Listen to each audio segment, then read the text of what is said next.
میں آواز دے رہا ہوں مولوی محمد عمار کبیر ندوی کو موضوع تشریف کریں۔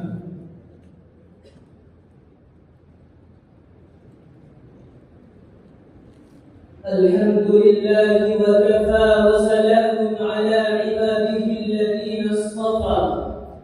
أما بعد فقد قال النبي صلى الله عليه وسلم لكل نبي نفير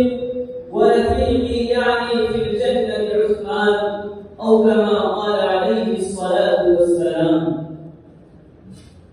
دل فدا کیسے نہ ہو میرا غنی کی شان پر، دل فدا کیسے نہ ہو میرا غنی کی شان پر،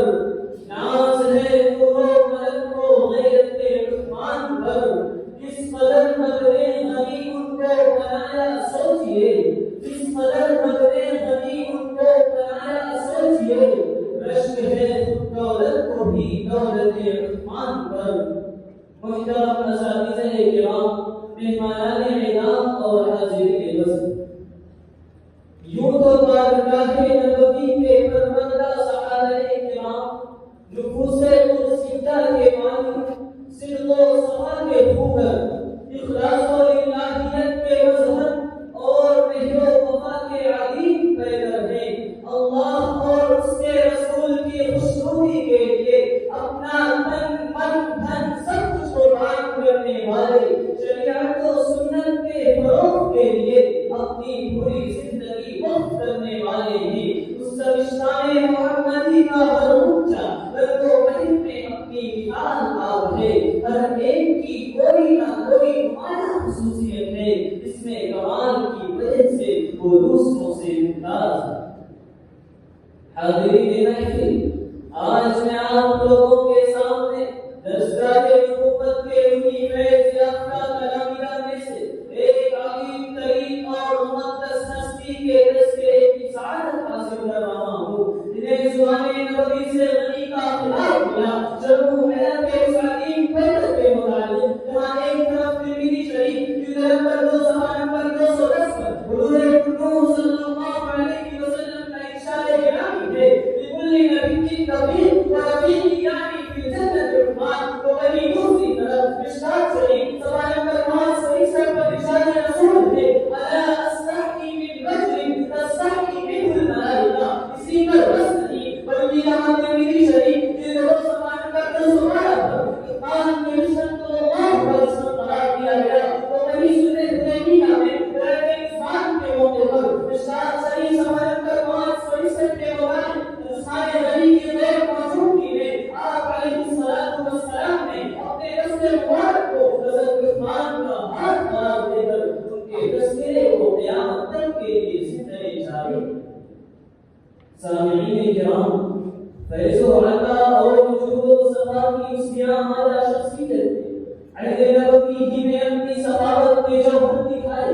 چنانچہ ابن عبد الشکور اپنی کتاب مکاتب امت خلصان غنی صفحہ 34 پر ابن عساکر کے حوالے سے لکھتے ہیں، جب مہاجرین ہجرت کر کے مدینہ تشریف لائے، وہاں کا پانی ان کے موافق نہیں تھا۔ عثمان غنی رضی اللہ تعالی عنہ نے 50,000 درہم میں یہ روما خرید کر وقف کر دیا۔ اہل رسالت نے مسجد نبوی کی توسیع کا پورا خرچ تنہا اس فقیر کامل نے اٹھایا۔ سنہ ہجری میں جب غزوہ تبوک پیش آیا، تنگی کا زمانہ تھا، مسلمانوں کے پاس حالات اکثر نہیں تھے، حضور صلی اللہ علیہ وسلم نے تعاون کرنے والوں کو جنت کی خوشخبری سناتے ہوئے ترمذی شریف حدیث نمبر 4023 میں ارشاد فرمایا، من جهز ليس بالسابقات الجنة، قالوا ابن عثمان شام نے صلائے نبی کا لبیک کہتے ہوئے دشت کے ساز و سامان کا مکمل انتظام کیا اور جنت کا پروانہ حاصل کیا۔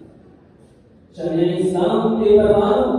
حضرت عمر رضی اللہ تعالی عنہ کی وفات کے بعد سن 23 ہجری میں صحابہ کرام نے آپ کی جلالت شان اور عظمت و رفعت کے پیش نظر بالاتفاق آپ کو خلیفہ وارث مقرر کیا۔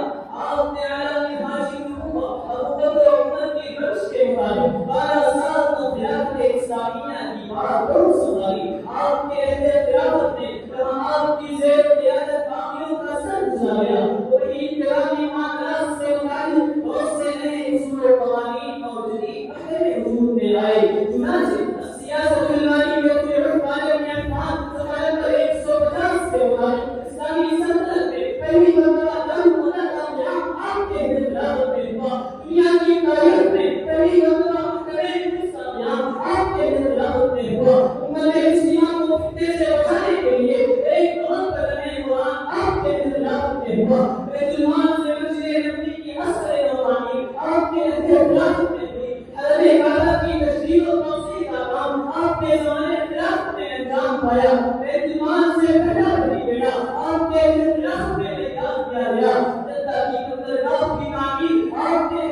اختلاف میں ہوئی، اس کے علاوہ بہت سے مناسب اہداف و مقاصد میں آپ نے بیت المال کا صحیح استعمال کرتے ہوئے معاشی اور دفاعی نظام کو خوب سے خوب تقویت عطا کی اور دنیا کے سامنے ابو بکر و عمر کی طرح اتباع سنت رسم و استدلال اور قامت کی کامیابیاں پیش کی۔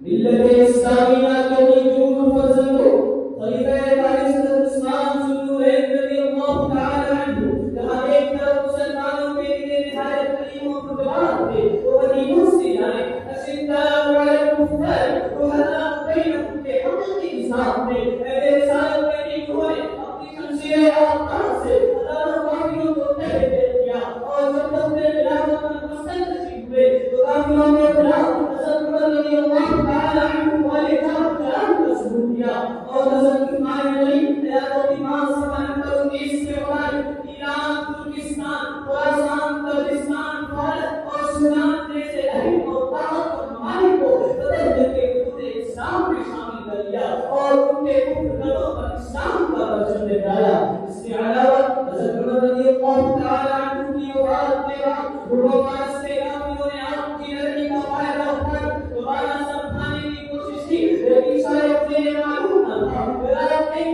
مسلمانوں کے لیے نہایت خطرناک ہے۔ دوسری طرف کفر کے خلاف اپنے بارے پیش کر طوفان بھی نہیں، آپ نے ان تمام کامیابیوں کو آزادی اسکندریہ اور آرمینیا کی کیٹ سے کیٹ بجا کر دی، کفر کی شوکت و قوت کو ہمیشہ کے لیے توڑ دیا اور فتنہ انگیز مظالموں کو موت کی بھی سلا دی۔ سچ کہا ہے اس اشارت نے ہو القیامہ میں تو ریشم کی طرح